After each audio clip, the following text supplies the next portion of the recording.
Since we're talking about the tower base anchor rods, it's important that you know what they look like and understand their dimensions. I have a sample right in front of me. It's about 3 inches in diameter, about a half a foot long, and about 12 pounds. The difference in this one and the 422 that are inside the tower base, each weighs 625 pounds. Is about the height of a 2-story building, and that means over 131 tons of anchor rods are helping to hold the tower base in its foundation. Preliminary ultrasonic testing is done on extra anchor rods in a warehouse at the pier to guarantee thorough and effective testing in the tower. In preparation for the testing, the surface area of one end of the rod is sanded. The ultrasonic testing unit transducer, the device that converts input energy of one form into output energy of another, is attached to one end of the rod. Ultrasonic sound waves go to the other end of the rod and then return. The transducer reads the time of send and return to determine the actual length of the rod. We're going to apply the ultrasonic coupling and put the transducer on top of the rod. You see the indication that came up on the screen right below my thumb.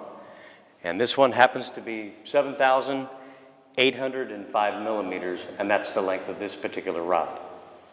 Ultrasonic testing provides length verification and is, interestingly, the same technology used for an ultrasound when a woman is pregnant, without, however, the presence of an image.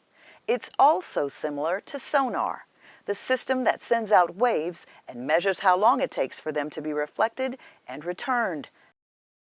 Of the total 422 tower base anchor rods, only one showed a different reading, the rod that happens to be 6 inches shorter than the others.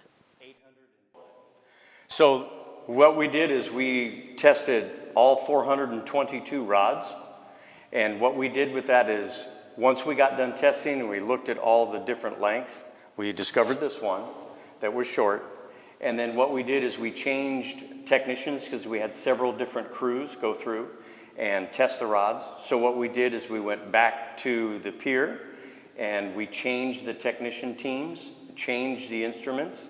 Everybody calibrated again, they came back out and they went through all the rods again, just to make sure that there was no outlier or to confirm.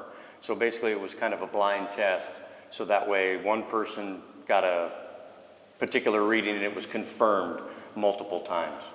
42 other rods were found to be slightly shorter than when they were produced, but more than long enough to actually fulfill their purpose and connect one nut to the other.